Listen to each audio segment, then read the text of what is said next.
दी unique अकॅडमीचे नवनवीन videos आणि updates मिळवण्यासाठी लाईक करा, सबस्क्राइब करा आणि शेअर करा.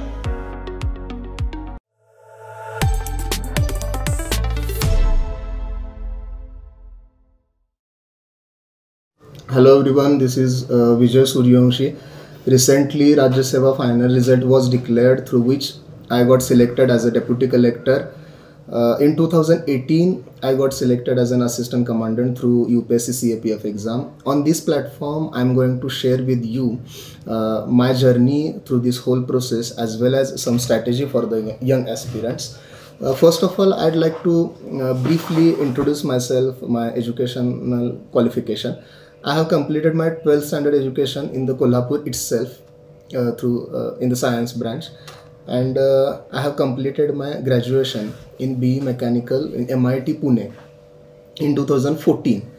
त्यानंतर UPSCच्या प्रिपरेशनला मी सुरुवात केलेली होती. आतापर्यंत UPSCचे 4 मेन्स मी दिलेले आहेत, पण ऑब्व्हियसली फायनल रिझल्टपर्यंत पोहोचू शकलेलं नव्हतं.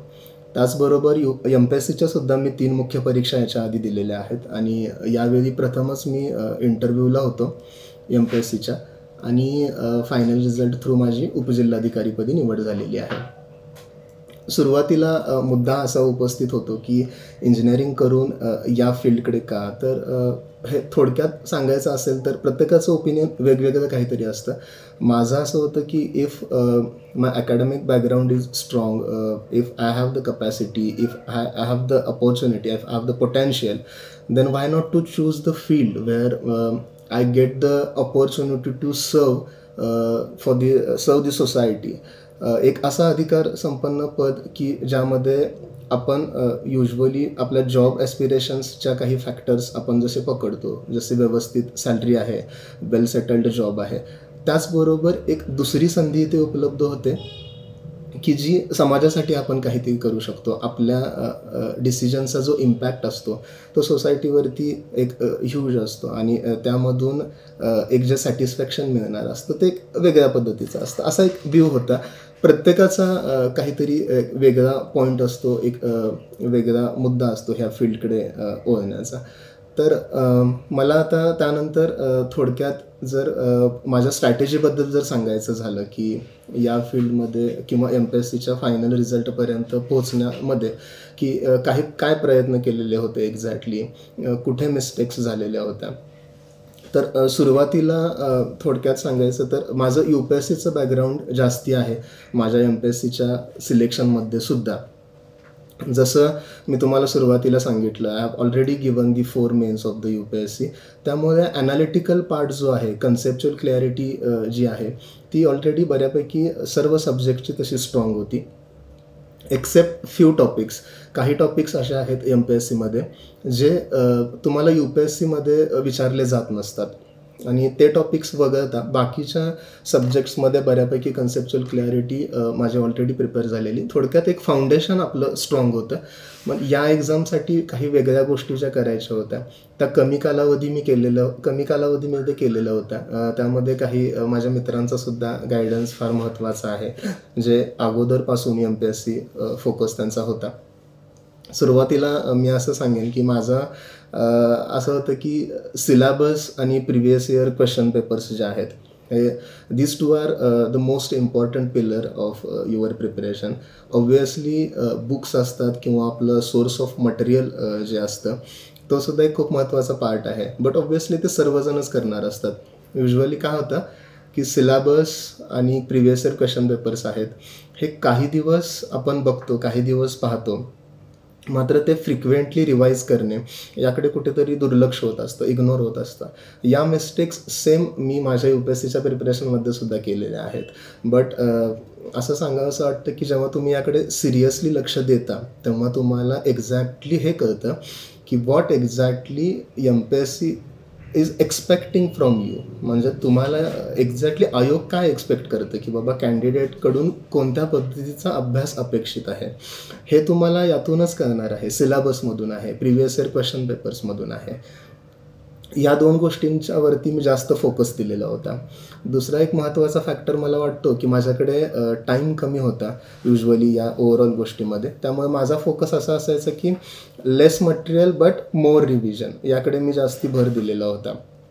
प्रत्येक सब्जेक्टसाठी युजुअली एखादं मॅक्स दुसरं पुस्तक मी त्यासाठी रिफर केलेलं. त्याच्या पलीकडे मी करू शकलेलो नव्हतो.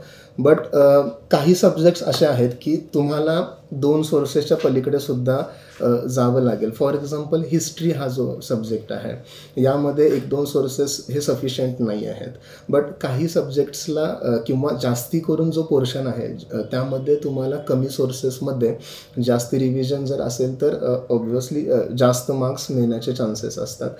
जास्ती मटेरियल रिपिटेशन जर होत असेल तर at the time of the exam ते कन्फ्युजन आहे किंवा रिव्हिजनसाठी तुम्हाला कमी टाईम मिळतो. त्यामुळे थोडंसं ते आत्तापासूनच सुरुवातीपासूनच अवॉइड करणं हे माझ्या मते फायदेशीर ठरतं. आता हा एक पिलर झाला. त्यानंतर दुसरं जर मला सांगायचं असेल तर म्हणजे स्ट्रॅटेजीमध्ये एक 3 फॅक्टर्स आहेत की प्लॅनिंग आहे, त्यानंतर एक्झिक्युशन आहे, हा सेकंड फॅक्टर, आणि third one is the feedback. Third factor is more important, की तुम्ही प्लॅन जो काही करताय तुमच्या अभ्यासाचा, तुमच्या स्टडीचा, आणि त्यानंतर आपण तो एक्झिक्यूट करत राहतो. फॉर एक्झाम्पल मला एका वीकमध्ये ठराविक 1-2 सब्जेक्ट्समधले काही टॉपिक्स कंप्लीट करायचे आहेत. मात्र ते 100% कंप्लीट झालेले आहेत का किंवा काही मिस्टेक्स राहिलेले आहेत का हे जर तपासायचं असेल, तुमच्या मिस्टेक्स ॲनलाइज करायच्या असेल, if you want to rectify your mistakes, then obviously feedback तुम्हाला तुमच्या ओव्हरऑल एक्झिक्युशनचा घ्यायचा आहे. आणि त्यातूनच मग तुम्हाला नेक्स्ट वीकमध्ये म्हणजे थोडक्यात नेक्स्ट प्लॅनमध्ये त्या गोष्टी इम्प्रूव्ह करायच्या आहेत, कुठे चुका होणार आहेत, कुठे नाही आहेत. हा एक फॅक्टर फार महत्त्वाचा ठरतो तुमच्या प्रिपरेशनमध्ये. बाकी ज्या गोष्टी आहेत बुकलिस्ट वगैरे ह्या बाबतीत जर सांगायचं झालं तर मोर ऑर लेस सर्व टॉपर्स जे आहेत हे सेमच बुक्स रिफर करत असतात. त्यामध्ये कमी जास्त एक थोडेच बुक्स असतात. त्यामुळे माझं असं म्हणणं आहे की तुम्ही एक आत्ता सध्याचे जे टॉपर्स आहेत त्यांची बुकलिस्टसुद्धा रिफर केली तरीसुद्धा चालेल. काही बुक्स असतात जे तुम्हाला जर सुटेबल वाटत असतील की याची लँग्वेज मला जास्त कम्फर्टेबल वाटते तर ते बुक तुम्ही प्रिफर करू शकता. हा एक भाग आहे. म्हणजे बुकलिस्ट, आता मला बरेच लोक सिलेक्शन नंतर फोन करतायत, भेटतायत आणि बुकलिस्टवरती जास्त भर असतो. Even after giving the 4 attempts 5 attempts also still people are searching for the booklist. मग माझ्या मते हे कुठेतरी चुकीचं आहे. आत्ताच्या या स्टेजला तुम्हाला बुकलिस्टची तर म्हणजे चौकशी करण्याची गरज नाही भासली पाहिजे. ठीक आहे, हा एक फॅक्टर आहे. दुसरं स्ट्रॅटेजीमध्ये ओव्हरऑल स्पेसिफिक जर आपण बोलायचं झालं तर GS1, GS2, GS3, GS4 यामध्ये स्पेसिफिकली काय वेगळं केलं किंवा कोणत्या गोष्टींवरती फोकस केला.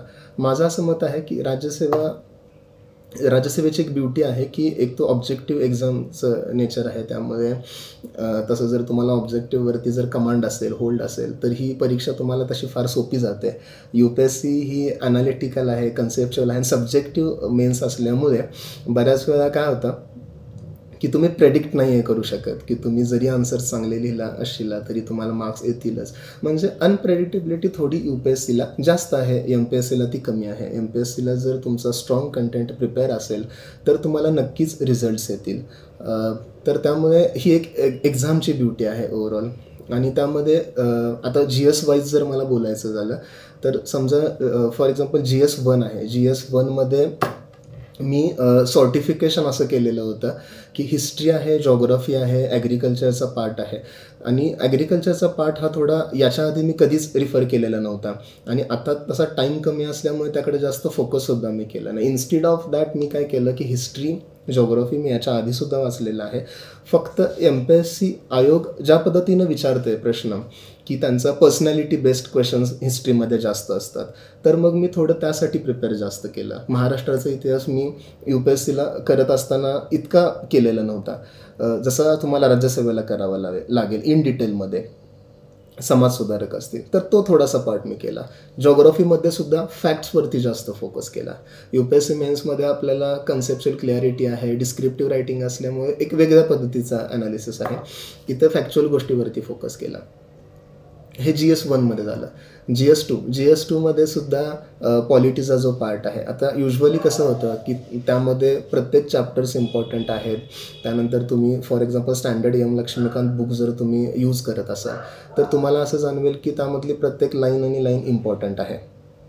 मग त्यामध्ये म्हणजे कोणतं ऑप्शनल ठेवायचा किंवा कोणत्या गोष्टींवरती फोकस करायचा. माझं असं मत आहे की ओव्हरऑल कॉन्स्टिट्यूशनचा पार्ट त्यामध्ये इंडियन पॉलिटीमध्ये आपण पाहत असल्यामुळे ऑब्व्हियसली काही टॉपिक्स हे ऑप्शनल ठेवणे आणि काही टॉपिक्स न ठेवणे हा एक म्हणजे चुकीची मेथड होईल, तिथे कुठे चुकीची स्ट्रॅटेजी होईल. जसं तुम्हाला मी आता सांगितलं की ह्या 3 गोष्टी ज्या आहेत, प्लॅनिंग आहे, एक्झिक्युशन आहे आणि त्याचा फीडबॅक आहे. तर त्या प्लॅनिंगमध्ये जर स्पेसिफिकली जर बोलायचं झालं तर मी सुरुवातीला 2 मुद्द्यांमध्ये केलेलं होतं की the topics which are common in MPSC as well as UPSC. दुसरा फॅक्टर आहे तो एक्सक्लुझिव्हली MPSC मधले काही टॉपिक्स. सुरुवातीचे जे कॉमन टॉपिक्स आपण म्हणजे मी जे बोललो त्यामध्ये असं आहे की फॉर एक्झाम्पल इकॉनॉमी हा चॅप्टर आहे जो आपण UPSCला सुद्धा अभ्यासतो. MPSCमध्ये कसं आहे की इकॉनॉमीच्या फॅक्ट्स वगैरे जो आहे, थोडक्यात फॅक्च्युअल डेटा जो आहे प्रत्येक चॅप्टरमधला तो इन डिटेल तुम्हाला करावा लागतो. आणि काही असे चॅप्टर्स आहेत, फॉर एक्झाम्पल सहकार आहे, तो UPSCला आपण इतका असा अभ्यासला जात नाही. MPSCला तुम्हाला त्या सहकारमध्ये काही कायदेसुद्धा करावे लागतात, ओव्हरऑल त्याचं स्ट्रक्चर करावं लागतं. आणि इकॉनॉमीमध्ये तुम्हाला जे इकॉनॉमिस्ट आहेत त्यांच्या थेरीजसुद्धा असतात काही, त्याच्यावरती मला असं वाटतं की जवळपास एक 4-5 प्रश्न त्यावरती सुद्धा येतात. तर अशा काही गोष्टी म्हणजे मी या ऑलरेडी फाउंडेशन जे स्ट्रॉंग झालेलं होतं UPSCचं, बट त्याच्यामध्ये तुम्हाला फॅक्च्युअल कंटेंटची भर देऊन तो तुम्हाला ओव्हरऑल कंटेंट हा राज्यसेवेसाठी प्रिपेअर करायचा होता, तिकडे फोकस केलेला होता. तो कमी वेळामध्ये लवकर होणारा टॉपिक होता. एकदा का तुमची कन्सेप्ट क्लिअरिटी असेल तर तुम्हाला फॅक्च्युअल डेटाला जास्त वेळ लागत नसतो. काही टॉपिक्स हे एक्सक्लुझिव्हली MPSCसाठी करावे लागत होते. फॉर एक्झाम्पल महाराष्ट्राचा इतिहास आहे, महाराष्ट्राचा भूगोल आहे, हा स्पेसिफिकली इतका आपण UPSC करत असताना अभ्यासत नसतो, मात्र इकडे तुम्हाला करावं लागेल. पेपर 3 GS3 मेन्ससाठी सुद्धा HRD HR हा टॉपिक आहे, तो तुम्हाला MPSCला जास्त करावा लागेल. UPSCला आपण इतका तो अभ्यासला जात नाही. मग त्यासाठी काही ठराविक बुक्स जे मार्केटमध्ये अवेलेबल आहेत तर ती बुक्स रिफर करून काही मित्रांबरोबर डिस्कशन्स वगैरे ते करून प्रिव्हियस इयर क्वेश्चन्स मगाशी जसं सांगितलं आणि सिलेबस वाईज या ओव्हरऑल गोष्टी लक्षात घेऊन मी त्या गोष्टी प्रिपेअर केलेल्या होत्या. त्यानंतर थोडक्यात जर GS1, 2, 3, 4 या गोष्टींचं जर म्हणजे मी थोडक्यात एक सॉर्टिफिकेशन केलेलं होतं की प्रत्येक विषयाअंतर्गत असे काही येणारे टॉपिक्स जे मला याच्या आधी जेव्हा मी मुख्य परीक्षा दिलेली होती राज्यसेवेची, परंतु त्यावेळी अभ्यास केलेला नव्हता कारण UPSCची माझी मेन्स असायची आणि फोकस तिकडे असायचा. मग मला किती मार्क्स होते एक्झॅक्टली माझं असं म्हणणं आहे, मीन्स दिस माय पर्सनल ऑब्झर्वेशन. माझे काही मित्र जे सुद्धा UPSC करायचे आणि MPSCची सायमल्टेनियसली मेन्सला सुद्धा बऱ्याच वेळा असायचे, तर एक स्कोअरची एक रेंज येते मेन्समध्ये.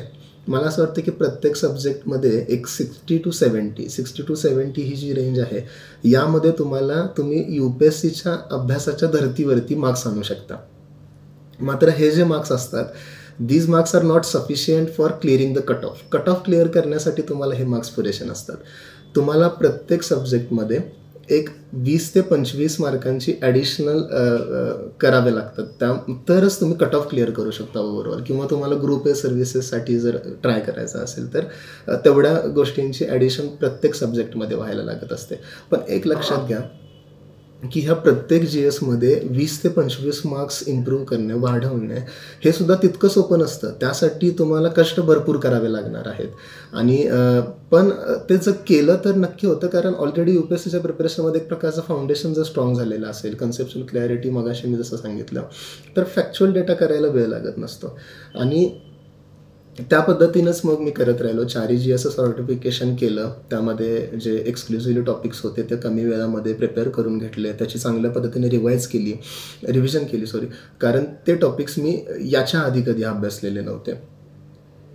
त्यानंतर जर सांगायचं झालं तर ओव्हरऑल म्हणजे टेक्नॉलॉजीचा यूज तुम्ही तुमच्या प्रिपरेशनमध्ये कसा करू शकता. तर फॉर एक्झाम्पल मी कॅमस्कॅन किंवा इवर नोट्स हे असे जे काही ॲप्स आहेत, या ॲप्समध्ये आता कॅमस्कॅन ॲप आहे, याच्यामध्ये मी आपलं बुक्स जे फॅक्च्युअल कंटेंट जो असतो त्याचे काही चार्ट्स असतात, फ्लो चार्ट्स आहेत, डायग्रॅम्स, या मी स्कॅन करून ठेवलेल्या होत्या, त्याच्या फाईल्स बनवलेल्या होत्या, वेगवेगळे फोल्डर्स बनवलेले होते GS वाईज.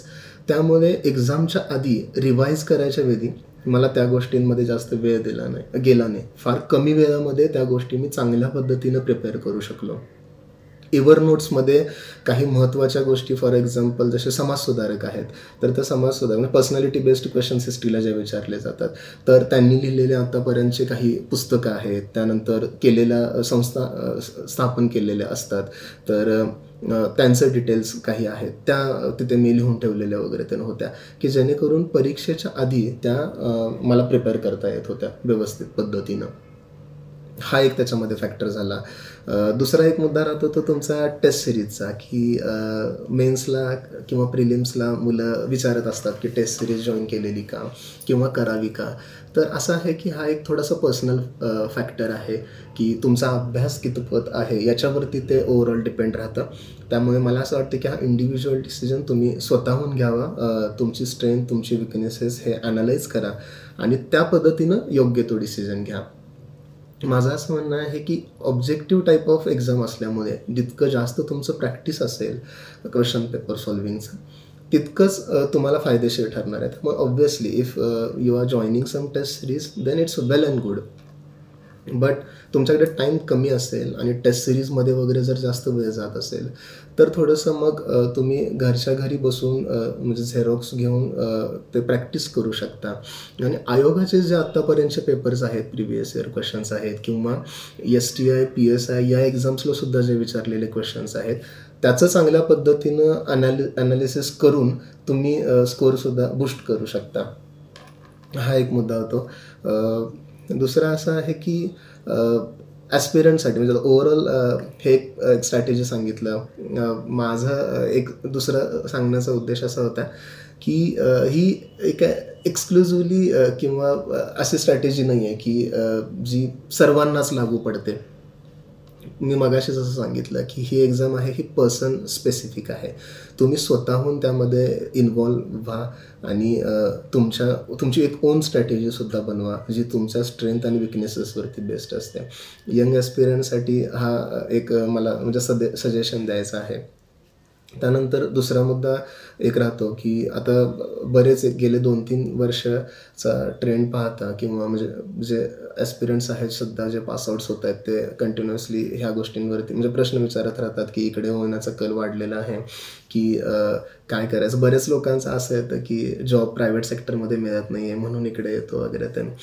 तर मला असं वाटतं की हे तुम्ही ठरवा या फील्डमध्ये ते जे सोशल प्रेस्टीज, मिळणारा मान सन्मान किंवा ह्या गोष्टी बघून जर येत असाल तर मला असं वाटतं की जे येणारे अडथळे असतात या प्रवासामध्ये, त्यातून जो मार्ग काढण्यासाठी जी पॅशन लागते ती कुठेतरी कमी पडते.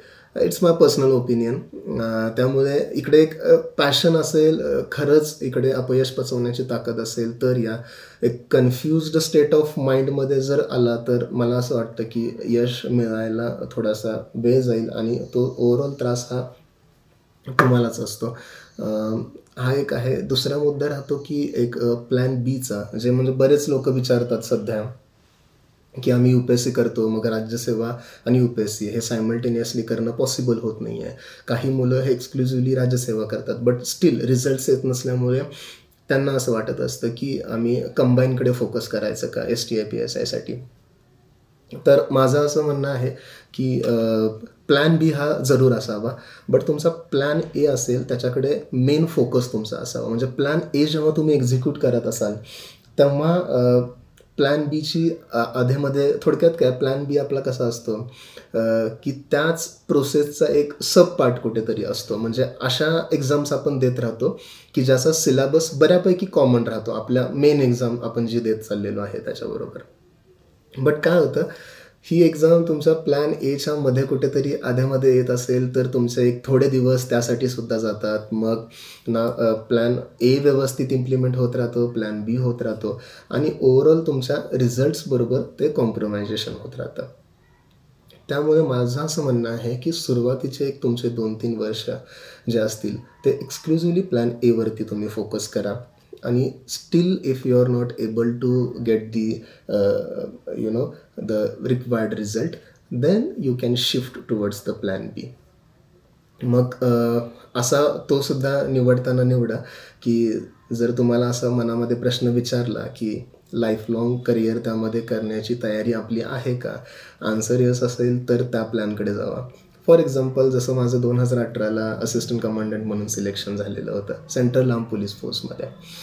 तर माझं त्यानंतर असं म्हणणं होतं की काही कालावधीसाठी ठीक आहे किंवा प्लॅन बीसाठी ठीक आहे, बट लाईफ लाँग करिअर मी त्यामध्ये करू शकेल का.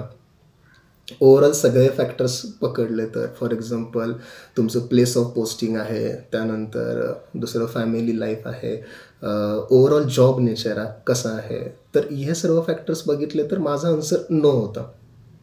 आणि त्याचमुळे मग मी इकडे शिफ्ट होण्याचा निर्णय घेतला. या सर्व्हिसेसमध्ये ज्या तुम्हाला ह्या फॅक्टर्स आहेत हे कुठे कॉम्प्रोमाइज होताना दिसत नाही आहेत. तर अशा पद्धतीचा विचार तुम्ही करू शकता आणि तुम्ही योग्य डिसिजन्स घेऊ शकता. ओव्हरऑल ह्या जर्नीमध्ये कॉन्फिडन्स आहे, पेशन्स आहे आणि कन्सिस्टन्सी प्रिपरेशनमध्ये जी असायला हवी. ऑब्व्हियसली हार्डवर्किंग करण्याची तयारी ह्या एक्झाम्समध्ये असायलाच पाहिजे. जेव्हा तुम्हाला अपयश येतं ते अपयश पचवण्याची ताकद पाहिजे, नव्याने उभा राहण्याची उमेदसुद्धा असायला हवी या प्रोसेसमध्ये. थ्रूआउट द प्रोसेस तुमची पर्सनॅलिटी माझ्या मते अशी बिल्ड होत राहते if you are serious candidate, की तुम्हाला या गोष्टी हळूहळू कळत राहत असतात. तुमची ओरिजिनॅलिटी खरं जपून ठेवा या पूर्ण प्रोसेसमध्ये, तुमच्या इंटरव्ह्यूला कामाला येईल. माझ्या इंटरव्ह्यूला यावेळी मला 63 मार्क्स आले, जे की खूप चांगले मार्क्स आहेत MPSCच्या इंटरव्ह्यूसाठी. माझा फर्स्ट इंटरव्ह्यू होता MPSCचा. आणि बऱ्याच वेळा असं ऐकलेलं होतं की फॅक्च्युअल डेटावरती बेस्ड इंटरव्ह्यू होतो MPSCचा, UPSCसारखा नाही होत. मला तिकडच्या इंटरव्ह्यूचा एक्सपिरियन्स होता, बट स्टील मी माझी ओरिजिनॅलिटी तिथे मेंटेन केली आणि मी जसं प्रिपरेशन तिकडे केलेलं होतं त्याच पद्धतीने ओव्हरऑल करून गेलो, असं वेगळं काही न जास्ती करता, आणि तरीसुद्धा चांगले मार्क्स आले. तर त्याच्यामागे कारण हेच होतं की जो आतापर्यंत अभ्यास केलेला होता त्या दृष्टीने तो सगळा तसा एक्झिक्यूट करायलासुद्धा वेळ मिळाला त्या इंटरव्ह्यूच्या वेळी. तर त्याच्या मागे रिझन तेच होतं की या व्हॅल्यूज ज्या आहेत त्या मी थ्रूआउट दी प्रोसेस जपलेल्या होत्या. कोणाचीही तुम्ही टॉपर्स टॉक ऐकता, जसं आत्ता माझं ऐकतं, मीही या गोष्टी फॉलो केलेल्या आहेत. प्रत्येकाच्या स्ट्रॅटेजीमधून काहीतरी चांगले पॉईंट्स तुम्ही नक्कीच पिक करू शकता, बट तुमची स्वतःची सुद्धा एक ओन स्ट्रॅटेजी त्यामध्ये असू दे. तुमच्या स्ट्रेंथ आणि तुमच्या विकनेसेस या ॲनालाइज करून तुम्ही त्यासाठी त्यामध्ये मॉडिफाय करू शकता. At the end now I'd like to thank Mr. Piyush sir also, who have given me this opportunity to interact with you, and it has been nice to talk with you.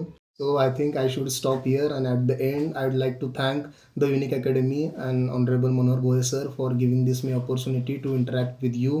Thank you once again. Jai Hind, Jai Maharashtra. The unique अकॅडमीचे नवनवीन videos आणि updates मिळवण्यासाठी like करा, subscribe करा आणि share करा.